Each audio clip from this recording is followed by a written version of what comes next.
Put your dog in front of a mirror and it sees a stranger, not itself, another dog that happens to move exactly as it does. Some stare for hours, some bark, some lose interest in seconds, but almost none of them understand what they're looking at, and that's strange. Your dog understands you. It knows a sound means food. It knows a gesture means walk. It reads your face, your tone, your mood. It navigates a complex social world.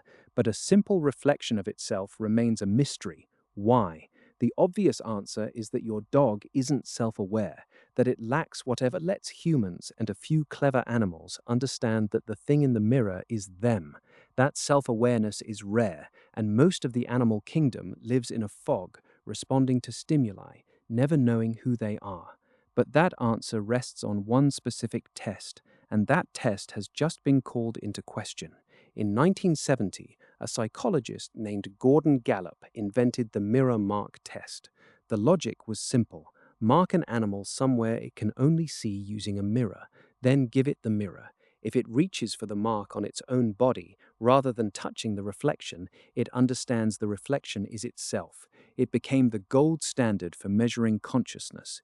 Human children begin passing around 18 months, and when Gallup and others ran it across the animal kingdom, the results were remarkable for how narrow they were. After 50 years, the list of animals that pass is astonishingly short. Great apes, one Asian elephant, bottlenose dolphins, orcas, some rays, Eurasian magpies. That's almost the entire list. Dogs don't pass, cats don't pass. The overwhelming majority of animals on Earth don't pass. They treat the reflection as a stranger, sometimes forever. The test seemed to have sorted the aware from the unaware. Then, in 2019, something unexpected happened. A marine biologist named Masanori Koda was running the test on a tiny reef fish, the bluest streak cleaner wrasse. Nobody expected a fish to pass, but it moved through every stage. First, it reacted socially, as if another fish was there. Then it examined itself closely. Then it scraped its own throat, exactly where a mark had been placed. Then it returned to the mirror to check. The fish had done what dogs, cats, and most primates cannot. Coda ran it again with a larger sample and a new group of students to rule out bias. 17 of 18 fish passed, a 94% pass rate, the largest sample for any non-human species except chimpanzees. And here's the detail that matters most. Coda didn't only use one color. He marked fish with green and blue too. They ignored those. They only scraped at a brown mark, the color of a parasite, the one thing that matters to a fish that survives by eating parasites. A fish had passed a test meant to measure self-awareness, or had it just responded to food? This is where the story splits. Gallup, the man who invented the test, rejected the result. The fish isn't recognizing itself, he argued. It's treating the mark as a parasite it wants gone. That's instinct, not awareness. Coda countered with a question. If it's only a parasite, why does the fish return to the mirror after scraping? A parasite is gone. The motivation should be gone too, unless the fish is checking that the mark is really gone, which means it knew the mark was on itself. The argument is still unresolved. Neither has conceded, but it cracked something wider. Because whether the fish passes or not, either answer breaks the test. Either self-awareness runs far deeper than anyone believed, all the way down to a reef fish, and consciousness isn't rare, it's everywhere. Or the mirror mark test never measured self-awareness at all. Think about what the test actually requires. An animal has to notice a visible mark and check it using a reflection.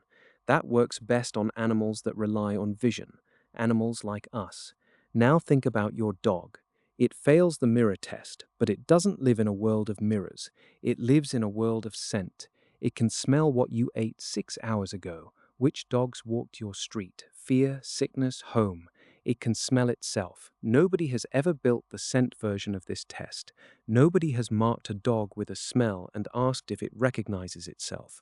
On that reading, the mirror test was never sorting the self-aware from the rest. It was sorting the visual animals from the non-visual ones and calling the difference consciousness. It assumed awareness must look like human awareness. You've always treated the mirror as a line between the clever animals and the simple ones. You've watched your dog stare at its reflection and felt a flicker of pity, as if it were locked out of something you take for granted. But your dog isn't missing anything. It isn't less aware than you. It's aware in a different way, through smell and sound and touch, a sense of self that never touches a mirror because it was never meant to. The mirror is human technology. The mirror test is a human test. It asks every other animal to prove it experiences the world the way you do, then judges the ones that don't. Your dog didn't fail to recognize itself. It was never going to look for itself in a picture. It would find itself instantly in a scent and pass a test you could never take. The question was never whether your dog is self-aware. It's what self-awareness even is, once you stop measuring it with mirrors.